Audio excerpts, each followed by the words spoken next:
long to get that car fixed in the 21E of Shannon Etheridge out of Carnesville, Georgia. So there's the lineup.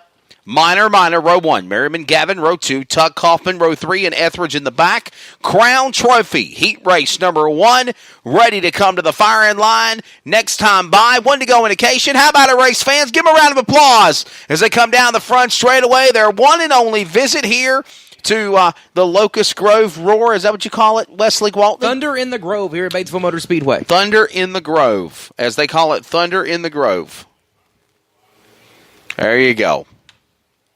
Well, we are set to go here in just a moment for that Thunder in the Grove to roar to life here on a Saturday night in Batesville, Arkansas. Batesville Motor Speedway, the second annual running of the Arkansas Mini Stock Nationals, postponed a week due to weather. What a show we've got here tonight. Green flag goes in the air. We're underway in heat race number 1. And on the jump, it's Bo Minor.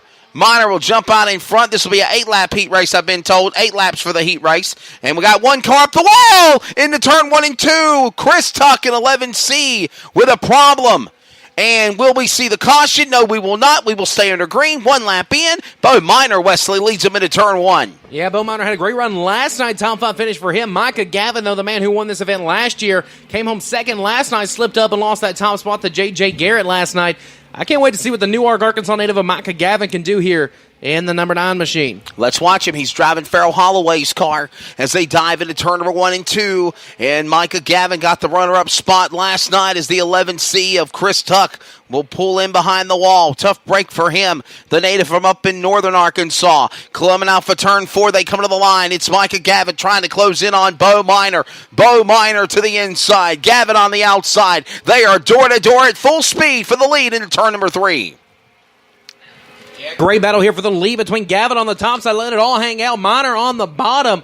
Already fighting out here in heat race action at the line that time. It's Micah Gavin taking over the lead as we're halfway through. 4 down, 4 to go here in heat race number 1. Now Gavin into the wall. Oh, Gavin into the wall. Micah Gavin into the outside retaining wall. A shower of sparks erupts from the number 9. He'll bounce off the wall again out of turn number 4. And he loses ground on the pack. Goes to the top side. Bo Minor is in the lead in car number 1. And the caution's going to have to come out this time by, and the yellow lights are illuminated. We are under yellow flag. Problems for Micah Gavin. Tough break for 9.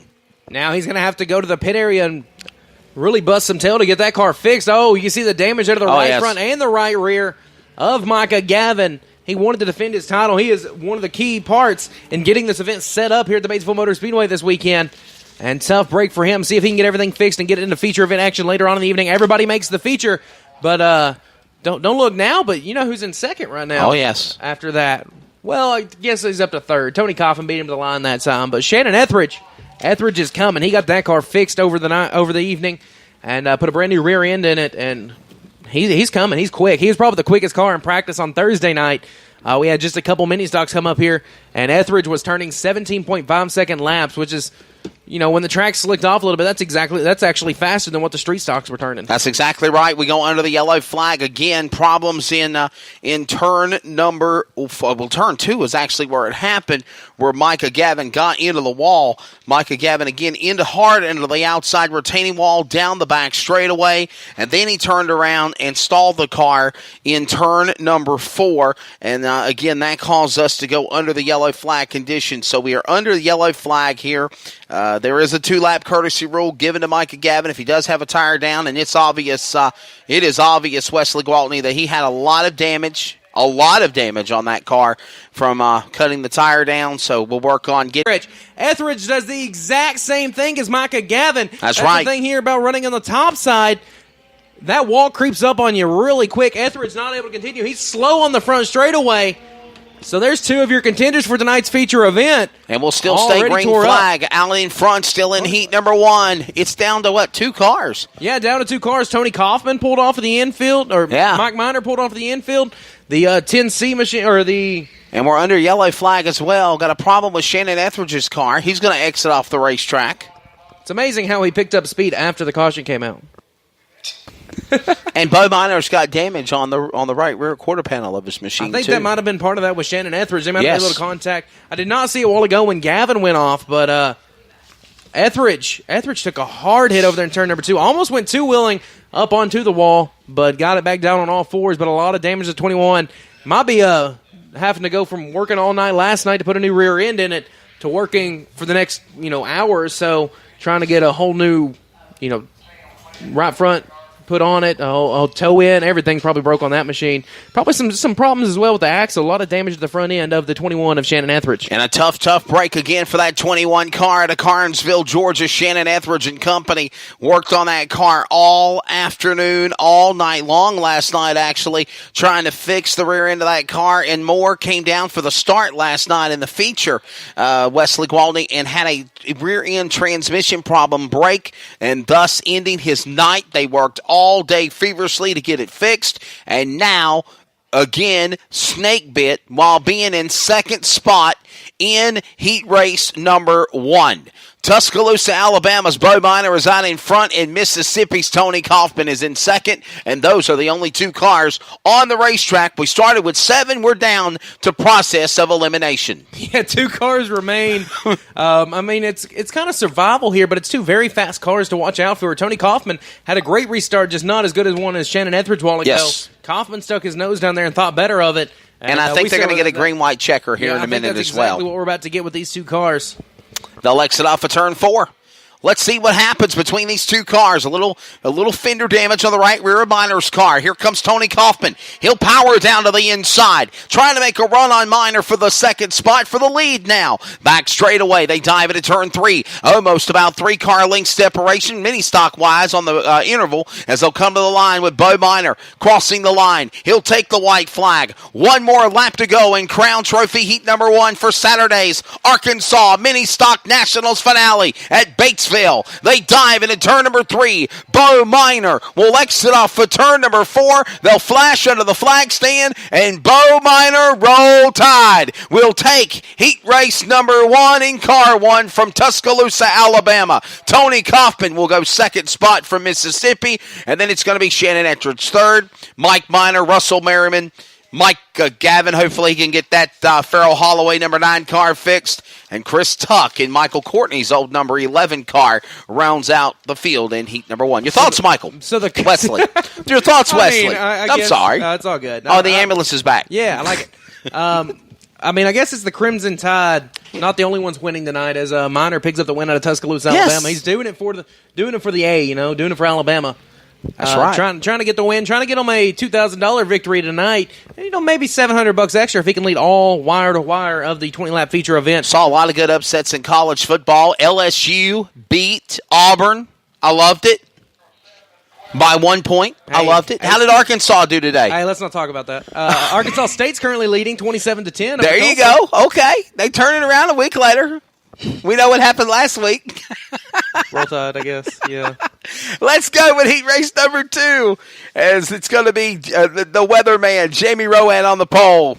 In car number 20R, Robert Gavin on the outside, Jody Shaw in the 11, J.J. Garrett, winner last night in 47, Kevin Hennard in the B5, Heath Minor in the 0, Dustin Stevens in 12, and we are underway, and we are in turn number 3, and the Northeast Georgia Nightmare is putting another nightmare in the great state of Arkansas, the natural state, as they say.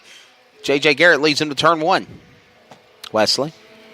Yeah, him and the other Minor currently running in the second spot. Jonathan Rowan, the weatherman, hoping for a nice gust of speed if he's going to catch these top 2. He's got a battle to his inside now. That's a 12 machine of, looks like, Dustin Stevens. Yes. And then rounding out the field, the 15 of Robert Gavins.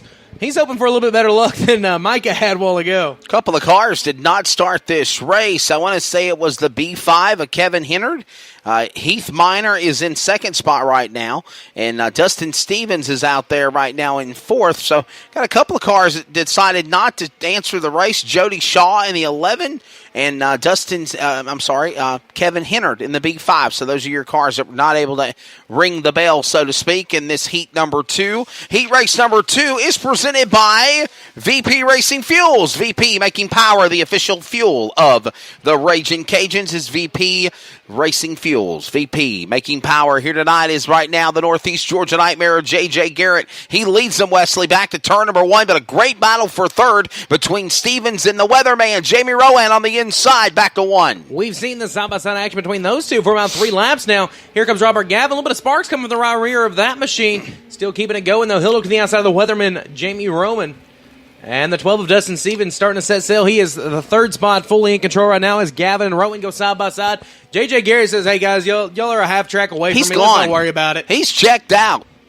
I got into my incognito costume, Raging Wesley, as they call me, tonight in my costume as the white flag goes in the air, and interviewed Micah Gavin and J.J. Garrett, and they were confident, and even J.J. said, Wesley, you put it on that crazy-looking costume has given me good luck for tonight. I mean, he well, drove maybe off it's and left working. you last night on the staging area, and they saw what Micah Gavin and Shannon Etheridge did, and we did. A lot of them did not go near as high as those two did, and for probably good reason. Very good heat races right there. Heat race again, number 2, presented by VP Racing Fuels. VP Racing Fuels, making power, the official fuel of the Raging Cajuns, the Cajun Mini Stock Association. Hey, by the way, we wrap it up tonight here at Batesville, Arkansas. We will be back in Alabama next Thursday, Friday, Saturday, and Sunday, part of the 46th running of the Alabama State Championship. As soon as I leave here, I'll spend a day in Atlanta and then make the trip down there to Phoenix City, Alabama. Going to be a fun time for that event. I'll be announcing all 4 days with my good friend Michael Patton. That's going to be a great event. The 46th running of the Alabama State Championship. The next round for the Cajun Mini Stock Association, 2,000 win, plus the National Late Model Supercar Series, 3 days of Super Late Model Late Main action, and so much more. That leads up to one of those big events you know very well. You do the Pelican 100, the National 100, coming up in November in East Alabama Motor Speedway in Phoenix City. And, of course, our buddies of DirtOnDirt.com will do the pay-per-view for that. Heat number 3, presented by Race Engineering. Kenny Morton on the pole in the 21, Adam Poe in 32, Jeff Dean in 32, Wayne Poe in 60, Scott Flanagan 10, Charles Coker in 5, and we're underway. The 21 machine already has the lead right now. Here comes Scott Flanagan. Flanagan trying to get done for the Arkansans out of Jonesboro, Arkansas. The Nutrient Ag Solutions number 10 starting to make his way up the speedway. He'll lead lap number 1. Down into turn 1 they go. Out in front, it is car number 10, Scott Flanagan. Flanagan's car, a big help with Micah Gavin and helping make this race possible. He leads the charge out of turn number 4. Got Crop Production Services on the side of that machine as a sponsor. Battle heating up for second. Kenny Morton, Wayne Poe. Wayne Poe on the outside making a move on Kenny Morton for the second spot. That goes on into turn number 3. Yeah, Adam Poe, the Poe brothers running 3rd and 4th right now. Adam Poe currently runs 3rd. Actually picked up 5 feature wins. Last year when we ran mini stocks on a weekly basis, his brother Wayne actually picked up the win in the tune-up last week when the mini stocks were here. And right now he's knocking on the door of the 21R of Kenny Morton as Scott Flanagan said, see ya, folks, I'm out. And the field will exit again off of turn number 4 to the line. It's still Scott Flanagan leading the way. Got one car off the pace exiting turn 4. It is Wayne Poe in car number 60 as Charles Coker goes by him. And that car will exit off to the pits in turn number 1. Will stay under the green flag. We are working now halfway, 4 down and 4 to go. Now check that, make it 3 to go as it is Scott Flanagan leading them back to turn 1. Flanagan checking out from the rest of the field. Adam Poe still trying to figure out some way around the 21R of Kenny Morton. There's about 5 car links between those two. Mini stock car link. That's right. About 3 car links in street stock form. They'll come to the line this time by. This will be now lap number 6. 2 laps to go. Scott Flanagan leads the way in car number 10. Kenny Morton hitting his marks. He's in the number 2 spot. Down to the inside is going to be the other machine of Poe. Charles Coker waiting patiently in 4th. And again, Wayne Poe off the racetrack. They'll come to the line. White flags in the air. Wesley, bring him home for the final heat race, buddy. Scott Flanagan, the Arkansan, dominating right now in the 10F machine. Nutrient Ag Solutions works down the back straightaway. Kenny Morton currently running 2nd. Adam Poe 3rd. And Flanagan's got about half a straightaway over the rest of the field. He's going to work the top side of turn 3 and 4. Your winner of heat race number 3 of the KMSA second annual Arkansas Mini Nationals out of Jonesboro, Arkansas, the 10F of Scott Flanagan. Coming home second, going to be the 21R of Kenny Morton, 3rd, the 32 of Adam Poe, and bringing home 4th, the 5 of Charles Coker. So there you go. Your heat race winners include Bo Minor, J.J. Garrett, and Scott Flanagan. And those will be your top three unless they go through the redraw. And that will be the lineup later on tonight for that 20-lap 2,000 win finale for the second annual running of the KMSA-sanctioned Arkansas mini stock, street stock